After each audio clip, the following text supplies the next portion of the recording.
Bueno, hermano, estamos hablando de ¿y tú quién eres? Hoy por alguna razón le puse subtítulos en inglés, porque teníamos la visita de Jason, pero ya se nos fue Jason, así que si usted lee inglés, pues está bueno. Si no, pues también. ¿Y tú quién eres? La semana pasada hablábamos de una revista que circulaba en México en los años 90, que se llamaba ¿y tú quién eres? Luego volvió a salir y se llama ahora nomás ¿quién? Algo así se llama la revista. ¿No es cierto? ¿Todavía está? ¿Quién? Todavía está ¿quién ahí? Así que, las últimas 2 semanas hemos estado haciendo un esfuerzo por presentar los partidos de fútbol, para que venga y vea los partidos de fútbol de los equipos que están compitiendo en la Copa Mundial de América. Pero tengo una buena y una mala. La proyección ya se acabó porque los equipos de América ya no calificaron, así que ya no va a haber más fútbol. Porque nomás era el compromiso con los equipos de América, y los de América no colaboraron.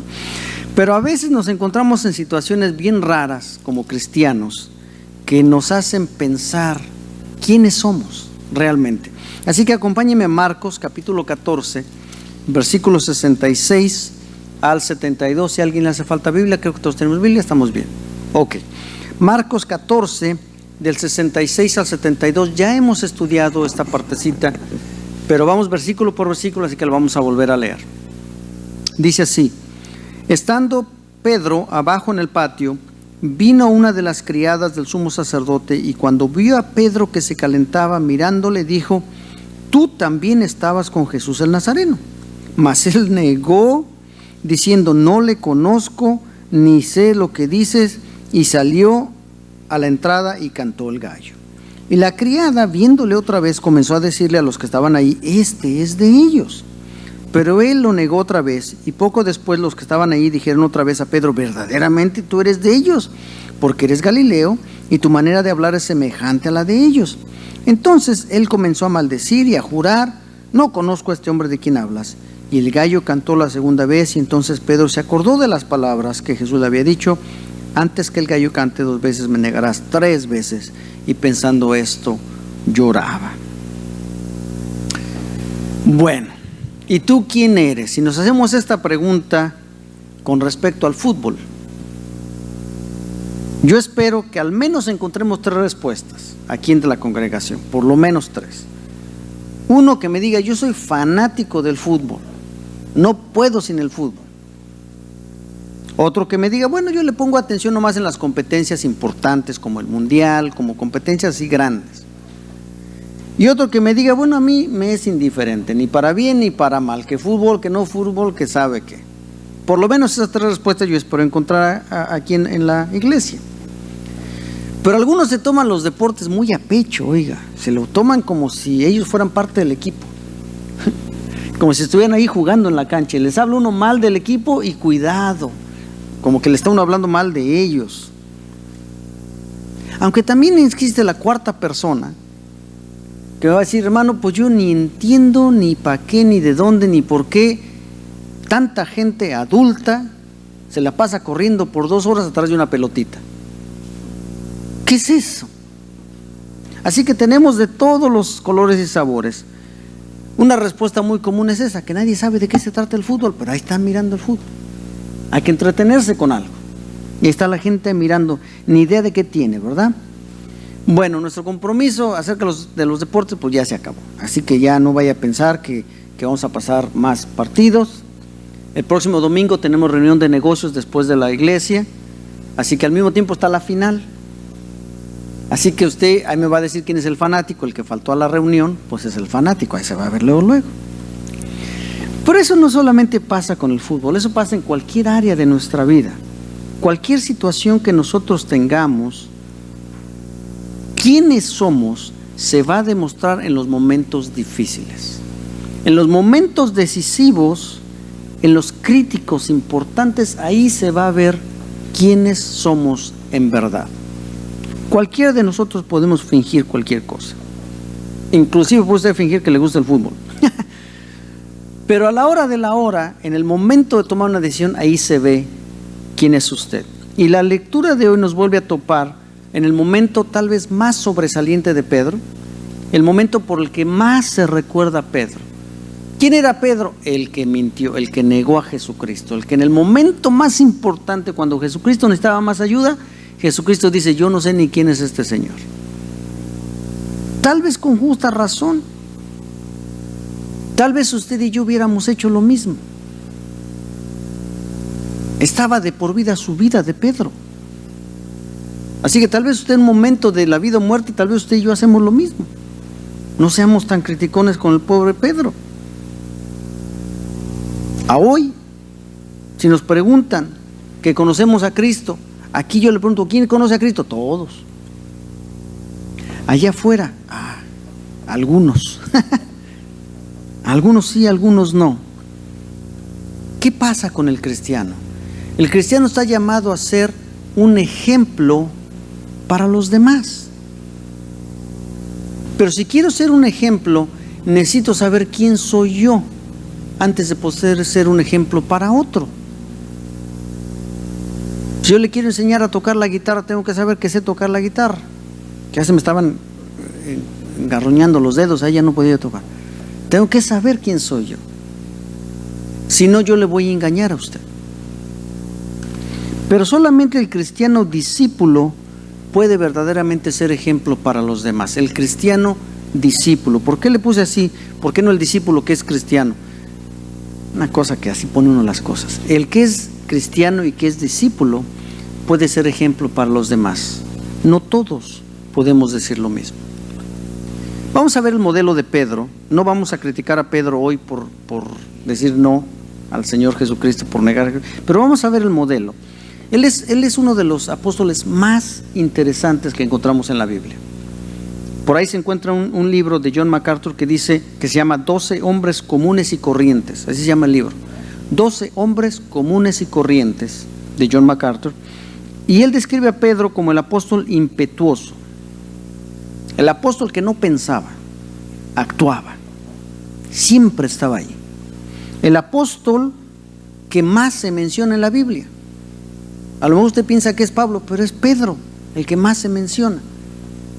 En los evangelios no salen de Pedro, y Pedro para acá, y Pedro para allá, y Pedro para acá. Pedro es el que más se menciona. Y parece que Pedro es el líder de los apóstoles. Valiente líder, mire usted. Acompáñeme a Marcos 3, del 13 al 19. Como siempre, aquí no le ponemos la lectura para que usted use la Biblia, para que aprenda a usar la Biblia. Marcos 3, del 13 al 19. Después subió al monte y llamó así a los que él quiso y vinieron a él, y estableció a los 12 para que estuviesen con él y para enviarlos a predicar y que tuviesen autoridad para sanar enfermos y para echar fuera demonios. A Simón, a quien puso por sobrenombre Pedro. ¿A quién ponen primero? A Pedro. Para todos lados es Pedro. Y después Jacobo, Juan, el otro Jacobo, Bernegás, hijo del trueno, Andrés, Felipe, Bartolomé, Mateo, Tomás, Jacobo. ¿A quién pusieron primero? A Pedro. Para todo es Pedro. Él encabeza la lista en todo, en Marcos, en Lucas. Búscale donde le guste, lo va a encontrar. Y cuando le pregunta el Señor Jesucristo a los discípulos algo, ¿quién contesta? Oiga, Pedro. Ese Pedrito era tremendo. Mire, Marcos 8, 29, ahí mismo, Marcos 8, 29. Entonces él les dijo, ¿a quiénes? A todos los discípulos. Les dijo: y vosotros, ustedes todos, ¿quién decís que soy yo? Y respondiendo Pedro dijo: tú eres el Cristo. Como si todos los discípulos le hubieran dicho: espérame tantito. Hicieron bolita, se pusieron de acuerdo, y Pedro va y le dice: todos estamos de acuerdo que tú eres el Cristo. Él contesta por todos. Ese Pedro parece que es el líder del grupo. E inclusive Jesucristo mismo lo hace parecer como que es el líder del grupo. Marcos 9:12, en la siguiente página. 6 días después Jesús tomó a Pedro, a Jacobo, a Juan y los llevó aparte solos a un monte y se transfiguró delante de ellos. ¿A quién se lleva? A Pedro. Mismo Jesucristo parece que prefiere a Pedro. Es el apóstol, no es el apóstol amado, pero es el apóstol íntimo que anda con Jesucristo para todos lados. En el Getsemaní, ¿a quién se lleva? A Pedro. Bueno, no solamente se menciona como el amigo íntimo de Jesús, pero también Pedro y Jesucristo se entablan en conversaciones tales que hasta Jesucristo lo reprende como si fuera el diablo. Apártate de mí, Satanás, le dice a Pedro una vez. Se lo llevan al transfigurador, le dice Pedro, aquí vamos a quedarnos, Señor, está bonito acá arriba. Pedro está ahí en toda la cosa. A Pedro lo invita a Jesús a ser pescador de hombres, pero ¿qué tiene que hacer Jesús primero? Enseñarle a pescar. Dice, te digo que va a ser pescador de hombres, pero mira, tira la red primero para que veas que yo sí sé de pescar. Porque Pedro está necio, está duro, está difícil. Es el clásico discípulo que sigue al maestro, que imita al maestro y que en ocasiones piensa que sabe más que el maestro. El clásico alumno que le dice, mire, las cosas son azules, y dice, no, yo lo veo morado. Pero ¿cómo así? Ese era Pedro, el clásico modelo de discípulo. ¿Cuántos de aquí nos identificamos con Pedro? Yo espero que todos, porque Pedro no tenía nada de especial, oiga usted. Pedro no tenía nada de sobresaliente, ni nada que lo hiciera el más espiritual de todos. Más bien todo lo contrario, con excepción de Judas. Así que hablemos de un discípulo. ¿Qué se requiere para ser discípulo? ¿Qué significa ser discípulo? Es decir, entre los miles que siguieron a Jesús, ¿por qué Jesús escoge a Pedro? ¿Ya me equivoqué? ¿Ya se rieron de mí? ¿De mi inglés? ¡Qué bárbaros! Ok, está bueno. ¿Cómo es que Jesucristo escoge a estos 12? ¿Y cómo es que Jesucristo escoge a este Pedro? Entre todos, obviamente a Judas, pero entre todos a Pedro. En otras palabras, ¿cómo es que Pedro, quien le negó, a quien le dijeron, apártate de mí, Satanás, al que regañó Pablo por pretender que seguía el judaísmo, a quien por sus propias cartas dice que no entendía a Pablo, a quien niega a Jesucristo, a quien se hunde en el mar cuando está caminando, a quien, bueno, ¿cómo es que Jesús escoge a este Pedro? ¿Por qué Jesús escoge a este Pedro? Si usted me ve batallar aquí con los instrumentos y dice, hermano, yo sé tocar, yo quiero pasar, ¿qué le voy a hacer? Pues una prueba, pues a ver si es cierto que sabe tocar primero. A Pedro nomás lo aventaron así. ¿Qué tiene que hacer un discípulo para ser discípulo? Juan 1, 40 al 42.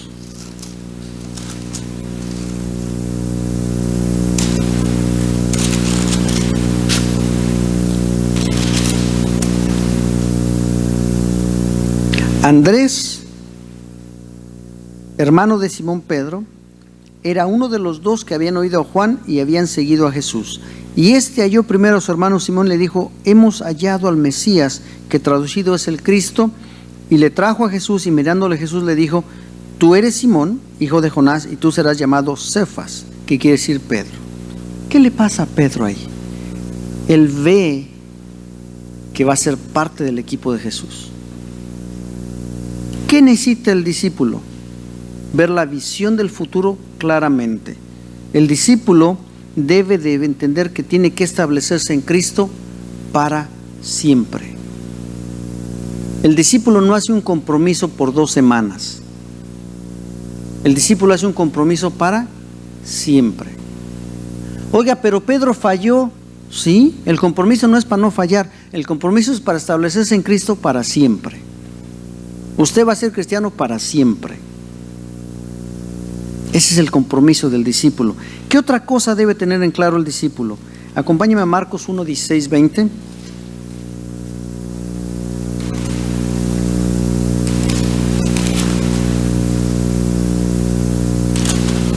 Marcos 1 del 16 al 20. Y andando junto al mar de Galilea, vio a Simón y a Andrés su hermano, que echaban la red en el mar porque eran pescadores. Y dijo Jesús, venid en pos de mí, y os haré que seáis pescadores de hombres. Y dejando luego sus redes le siguieron. Pasando de ahí un poco más adelante vio a Jacobo, hijo de Zebedeo, y a Juan su hermano, también ellos en la barca que remendaban las redes. Y luego los llamó, y dejando a su padre Zebedeo en la barca con los jornaleros, le siguieron. ¿Qué tiene claro un discípulo? La misión. Yo me comprometo para ser un discípulo que va a hacer más discípulos. La misión es clara, la visión es clara. El discípulo es para siempre. La misión, hacer otros discípulos. Es claro. Si usted tiene eso en mente, usted es un discípulo. Pero el ser discípulo, oiga usted, en estos días no es gratis. Usted quiere ser discípulo de esta iglesia, discípulo del Señor, no le voy a cobrar membresía, no se preocupe. Pero no es gratis. Marcos 8, del 34 al 38.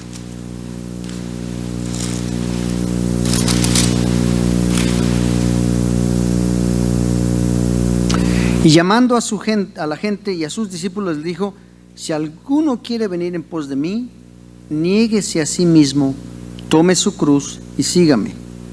Porque todo el que quiera salvar su vida la perderá, y todo el que quiera el que pierda su vida por causa de mí, del evangelio, la salvará.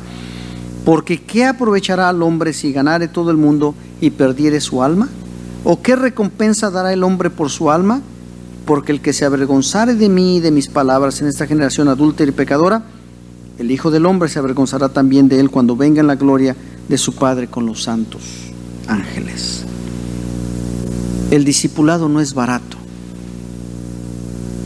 El discipulado tiene un costo, y el costo debe ser que entendemos que en Cristo ya estamos muertos. Dice Pablo: ya no vivo yo, mas vive Cristo en mí. Y esto que vivo en la carne, lo vivo en la fe del Hijo de Dios que se entregó a sí mismo. Ya estamos muertos.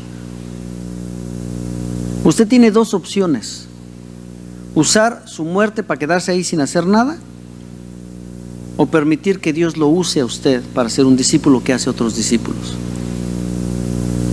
Pero tengo una noticia, hermano: un muerto no hace lo que se le pega la gana.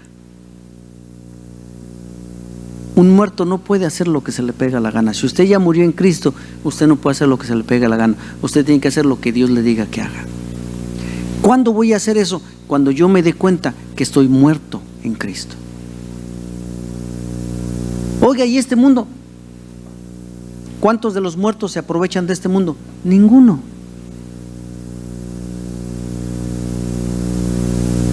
Tenía tierritas, pues le echaron un puñito ahí y ya, no se llevó más nada. Tenía casas, pues ahí se quedaron. Un tremendo trabajo, ahí se quedó. Alguien más está haciendo su trabajo ahora. Un salario de esos de 7 figuras, oiga, pues ni una le dieron, se fue solito así. Mire, le lleva uno el traje a la mortuaria, al que va a vestir al muerto, ¿va? Y luego lo venden y lo entierran así nomás. Ni el traje se llevó. Al muerto, ¿qué le aprovecha este mundo? Absolutamente nada. Si usted ya sabe que usted murió en Cristo, entonces usted sabe el costo es entregarse completamente a Cristo en esta tierra. Mateo 14, del 28 al 30, se los puse en adelantado a ver si ya lo buscaban, pero creo que no. Mateo 14, del 28 al 30.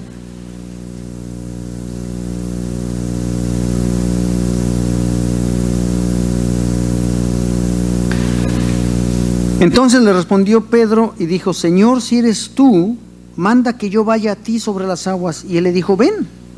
Y descendiendo Pedro de la barca, andaba sobre las aguas para ir a Jesús. Pero al ver el fuerte viento tuvo miedo, y comenzando a hundirse, dio voces diciendo: Señor, sálvame. Pedrito, el impulsivo, se avienta. Yo sí le camino el agua, ¿cómo no? Y se avienta Pedro. Y de repente se está hundiendo Pedro. ¿Qué tiene que hacer el discípulo? El discípulo tiene que darse cuenta que la confianza no es en su propio desempeño. La confianza es en lo que hace Dios, no en lo que yo hago. Oye, es que yo soy malito. Qué bueno, hermano, porque la confianza es en lo que Dios hace, no en lo que usted hace. Oye, es que yo no sirvo para hacer lo que usted me está pidiendo que haga. Pues si quién le está pidiendo que sirva, lo que le está pidiendo Dios es que lo haga. Porque el que va a hacer la obra es Dios, no usted. ¿Quién rescató a Pedro del mar? Jesucristo. ¿Quién hizo que Pedro caminara en el mar? Jesucristo. ¿Se da cuenta? Cuando Pedro se da cuenta y dice, oiga, yo soy buenísimo, estoy caminando al mar, se empieza a hundir. Cuando nosotros dependemos de nuestro propio desempeño, se acabó el asunto, porque entonces somos discípulos de nosotros mismos y no discípulos del Señor. Tenemos que depender del desempeño de la obra de Jesucristo. Cuando usted toca la puerta de una casa y le comparte el evangelio a alguien, ¿quién hace la obra? ¿Quién transforma el corazón? El Espíritu Santo. No podemos depender de nosotros. Cuando nosotros creemos en Jesús, en su obra completa y terminada en la cruz y en su promesa de darnos vida eterna, somos salvos de la condenación eterna, somos salvos del poder del pecado, pero eso no me hace discípulo del Maestro. Me hace creyente, me hace cristiano. ¿Qué me hace ser un discípulo? Necesito tener la visión clara de que es un compromiso para toda la vida. La misión clara de ir a hacer otros discípulos. El costo, tengo que pagar el costo. Y más importante, tengo que depender de Él en todo lo que yo haga. Eso es un discípulo. Él es el que transforma y no nosotros. Entonces, mi hermano, nosotros como iglesia, ¿qué hacemos? Nosotros debemos ser una iglesia que hace discípulos. Una iglesia que entretiene cristianos no es una iglesia, es un club. Una iglesia que hace potlucks todos los fines de semana, pues es un club. Traiga su comida, no se preocupe, se la comemos. Pero eso no es una iglesia, para eso no es la iglesia. ¿Para qué Dios puso la iglesia? Para ser discípulos, pero tristemente no todas las iglesias están haciendo discípulos. Muchas iglesias están entreteniendo a la gente nada más. Inclusive es correcto decir que la gran mayoría de las iglesias están conformadas por creyentes que no tienen el menor deseo de convertirse en discípulos. Es triste.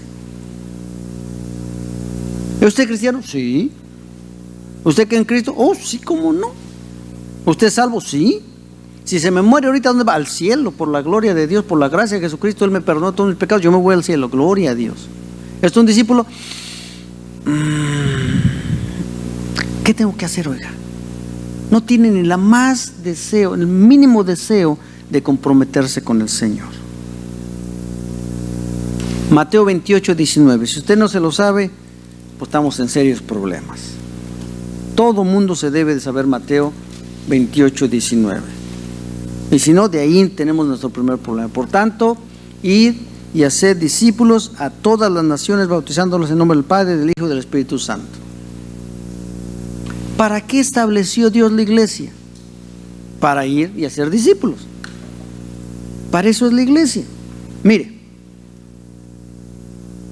si usted se compra un teléfono, ¿para qué compró el teléfono? Pues para hablar por teléfono. Si usted se compró un sartén, abusado que no haga enojar a la esposa, pero el sartén es para guisar. Hermanas, el sartén nada más es para guisar, no es para otra cosa, ¿ok?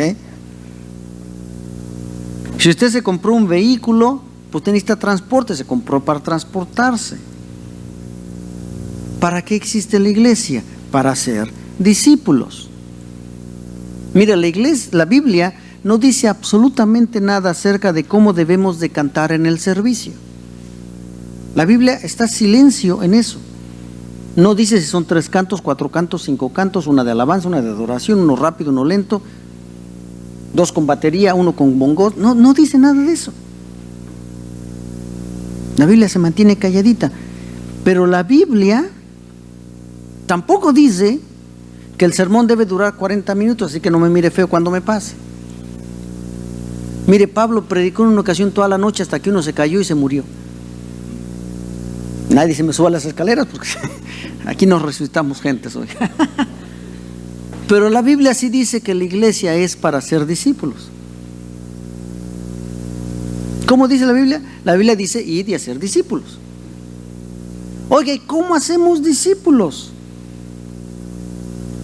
Lo primero que hacemos es no señalar los errores del discípulo. ¿Cómo dijo, hermano? Lo primero que hacemos como iglesia es no señalar cuando el discípulo se equivoca. ¿Qué le pasó a Pedro? Tremendo error negar a Jesucristo. La tercera vez dice que hasta maldijo y juró y dijo groserías y dijo cosas para que vieran que él no hablaba como Jesucristo. Como prueba, para que vean que yo no soy de él. Tremendo error de Pedro, ¿no es cierto? Acompáñenme a Juan 21, del 15 al 17.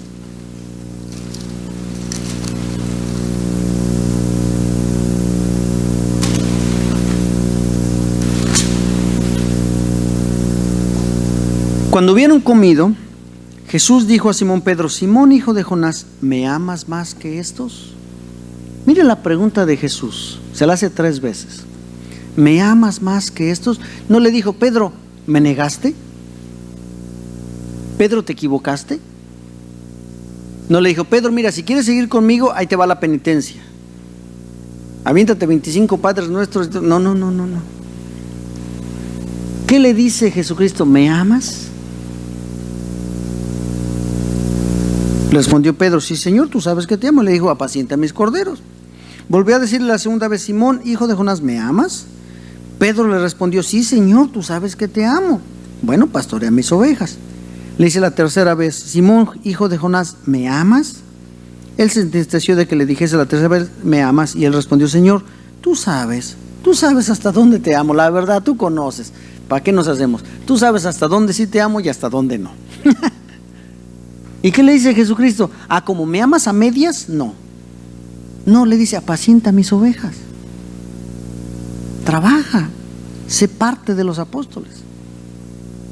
¿En dónde vemos en la Biblia que Jesucristo le eche en cara a Pedro que le negó en el último momento? En ningún lado, ni siquiera se lo menciona. Lo único que dice la Biblia es que Jesucristo volteó y vio a Pedro, como muchas veces le hacemos a nuestros hijos: te lo dije, ¿viste? Sabía que te iba a pasar. Pero hasta ahí. La iglesia que hace discípulos debe motivar al creyente a servir a Dios por amor a Dios, sin fijarse en sus errores. ¿Cuántos de nosotros cometemos errores? ¿Cuántos de nosotros cometemos errores que ni se notan? ¿Cuántos cometemos errores graves, con consecuencias serias? ¿Y qué dice Jesús? ¿Me amas? Trabaja. La iglesia que hace discípulos motiva a los hermanos a trabajar por amor a Dios, sin señalar los errores del hermano. La iglesia que hace discípulos busca la manera de encauzar los dones individuales de cada creyente. Gálatas 2:7, no sé si lo tengo ahí. No. Gálatas 2:7.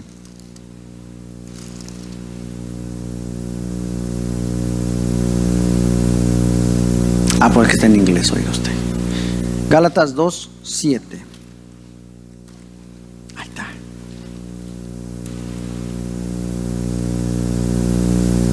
Mire usted: antes, por el contrario, como vieron que me había sido encomendado el evangelio de la incircuncisión, como a Pedro el de la circuncisión. ¿Quién está hablando? Está hablando Pablo. Antes, por el contrario, como vieron que me había sido encomendado el evangelio de la incircuncisión, a Pablo le dan el evangelio de la incircuncisión y a Pedro el de la circuncisión. ¿De qué estamos hablando? La iglesia que hace discípulos debe motivar a que cada hermano trabaje en el área que Dios le llamó a trabajar. Los creyentes debemos llegar a desarrollarnos como discípulos comprometidos con Dios para servir en el ministerio individual al que Dios nos llamó. Oiga, es que yo no sé a qué me llamó Dios. Pues inténtele lo que sea. Y si topa con pared, yo creo que eso no fue. Vamos a cambiarlo, vamos a intentar otra cosa. ¿De qué se trata? ¿De que porque usted no sabe se va a quedar sentado? No, mi hermano. Comprometámonos con el Señor y el Señor nos va a dar entendimiento de en dónde quiere que trabajemos. Todos los creyentes debemos de llegar a desarrollarnos como discípulos comprometidos con Dios para servir en el ministerio individual al que Dios nos llamó. Cada uno de nosotros tenemos un don, todos. Oye, es que yo no sé, es que no lo ha practicado. Y mientras usted siga sentado ahí en las bancas, nunca va a saber. Oye, si me equivoco, la iglesia que desarrolla discípulos no se fija en los errores. Usted échele para adelante. ¿Se equivocó? ¿Se equivocó? ¿Qué tal el error de Pedro en una noche trascendental para la humanidad? La humanidad está a punto de cambiar porque Jesucristo está a punto de morir. Y Pedro comete el error más grande de su vida. El error que le da la fama más peor de la fama de todos los discípulos. Claro, Judas fue peor, pero después de Judas, Pedro niega al maestro. Y nosotros nos identificamos con Pedro. Porque aquí es bien bonito y bien fácil decir: yo soy cristiano comprometido. Podemos engañar a cualquiera.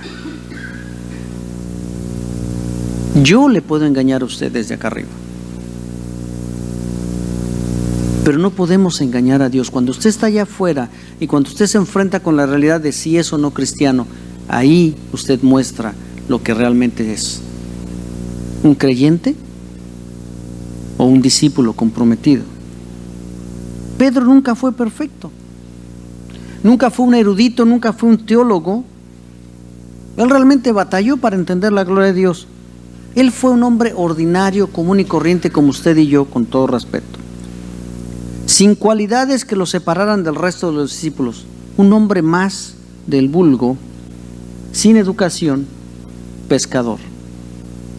Es todo lo que sabemos de él. Podemos decir que era intrépido, que no pensaba y se aventaba. Eso podemos decir de él. Podemos decir que eso le ayudó a meterse en problemas. Por no pensar se metió en problemas. Viene la multitud a agarrar a Jesucristo y ¿qué hace Pedro? Saca la espada y le da y le dice: Jesús, ¿qué te pasa, Pedro? ¿Crees que necesito que tú me defiendas a mí? No tengo montones de ángeles que me pueden defender. Se mete en problemas Pedro solo. Mire, podemos decir que Pedro niega a Jesucristo porque en potencia estaba a perder su vida, pero no porque él no conociera al maestro, sino simplemente porque tenía miedo. Le dio miedo. ¿Cuántos de nosotros hemos pasado por eso? Me da miedo, me da vergüenza. ¿Qué van a decir? Otro fanático más. Esa vergüenza, ese miedo le hizo abandonar a su maestro en el momento más crucial. De los 12, la Biblia nos reporta la muerte de Jacobo, nos muestra la muerte de Judas, pero la tradición nos dice que Pedro fue crucificado en Roma de cabeza, porque no se sintió digno de morir por el maestro como el maestro, pero no se negó a morir por el maestro. ¿Qué comparación? De hecho, si pasamos de Mateo 28 a Hechos 2, luego vemos la diferencia de un Pedro. ¿Qué hizo la diferencia? Pedro tenía la visión clara, la misión clara, el costo claro, y sobre todo sabía que no dependía de él. Sabía que dependía de Jesucristo. Pedro entendió el costo de la persecución, de la crítica, de las prisiones. Pero él entendió que todo depende de Cristo. Acompáñeme a primera de Pedro 4:11.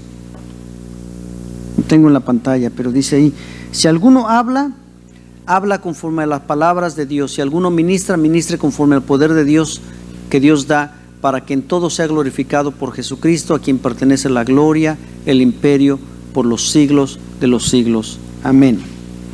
¿Qué está diciendo Pedro? Yo sé lo que cuesta seguir al maestro. Yo sé lo que me pidió que hiciera el maestro. Yo sé hasta cuándo voy a seguir al Maestro, pero sobre todo yo sé que depende de Él, que la gloria es para Él, que no es para mí y no es por mí. Son los dones que Él me dio. Y yo solamente uso lo que Él me dio para la gloria de Él. Así que, hermanos, a nosotros, ¿qué nos toca? Así como a Pedro le tocó, a nosotros nos toca servir a Dios en los ministerios que Él nos llamó, vivir para Él, aun a pesar de que vamos a cometer errores, tal como Él. Vamos a pecar. Gran cosa, hermano. ¿Quién no peca? Él es poderoso, Él es justo para perdonarnos y limpiarnos de toda maldad. Cuando Jesucristo murió en la cruz del Calvario, mi hermano, todos nuestros pecados, lo dijimos en la semana, eran ya futuros. Así que Él murió por todos nuestros pecados. No hay un solo pecado que usted y yo cometamos que le va a sorprender a Jesús. Él ya sabía y aún así murió por nosotros. Así que si se equivoca, hermano, equivóquese. Él es fiel y justo para perdonarnos. Si usted peca, Él nos limpia de toda maldad. Pero, hermano, a nosotros nos toca hoy, esta mañana, responder a una pregunta. ¿Y tú quién eres? ¿Eres un discípulo comprometido? ¿Eres un cristiano que desea cumplir la voluntad de Dios en su vida? ¿O eres un creyente indiferente que se conforma con asistir a la iglesia los domingos? ¿Quién eres? ¿Quién quieres ser? Solo el cristiano discípulo puede verdaderamente ser ejemplo para los demás, pero solo el cristiano comprometido puede ser un discípulo. No es suficiente con creer para ser un discípulo, hay que comprometernos y pagar el precio. Solamente el cristiano discípulo puede verdaderamente ser ejemplo para los demás, pero solo el cristiano comprometido puede ser un discípulo. Hagamos el compromiso con Dios. Vamos a ponernos de pie y vamos a orar, mis hermanos. Padre Santo Todopoderoso, venimos delante de tu presencia, Señor, en esta mañana. Verdaderamente, Señor, entendemos el llamado que nos estás haciendo esta mañana, Señor. Aquí está un puñado de tus hijos, Señor. Cada uno de nosotros puede contestar la pregunta de Pedro de diferente manera. ¿Me amas? Tú sabes hasta cuánto te amo. Ninguno de nosotros puede engañar a ninguno de nosotros. Solo nosotros sabemos cuánto te amamos. Solo nosotros sabemos qué tan comprometidos estamos o qué tan comprometidos queremos estar contigo, Señor. Gracias porque todos los que hemos creído en Cristo somos salvos. Gracias porque todos los que hemos creído en Cristo hemos recibido la promesa de la salvación, de la vida eterna. Nos has liberado del poder del pecado. Pero, Padre, los que estamos aquí, ayuda a incrementar nuestro compromiso contigo. El que aún no ha hecho ningún compromiso, te ruego que toques su corazón para que haga un compromiso inicial. El que ya está comprometido, Señor, ayúdale para que permanezca firme hasta el final. El que está dudando, no sabe si hacerlo o no hacerlo, Señor, pon una decisión en su corazón para que se motive a seguir adelante y a no dejarte, Señor. Mira este pueblo tuyo, Señor. Mira esta iglesia. Queremos cumplir la gran comisión de hacer discípulos. Allá afuera, a todas las naciones, vamos a ir a evangelizar. Pero ¿de qué nos sirve ganar a todo el mundo si aquí no tenemos discípulos? Toca nuestros corazones y ayúdanos a crecer en ti, Señor, a crecer en la gracia, en el conocimiento, Señor, y que hagamos un compromiso que nos lleve a darte la honra, la gloria y la alabanza, porque solamente tú eres digno de recibirla, al único y sabio Dios, al Dios eterno, nuestro Salvador, sea el dominio, el poder y la gloria. Así que te adoramos, Señor, y te ruego que esta palabra no se borre de nuestros corazones en esta mañana. Hazla que resuene y resuene y resuene hasta que tomemos una decisión, Señor. Te lo pido y te doy gracias. En el nombre de Jesús. Amén.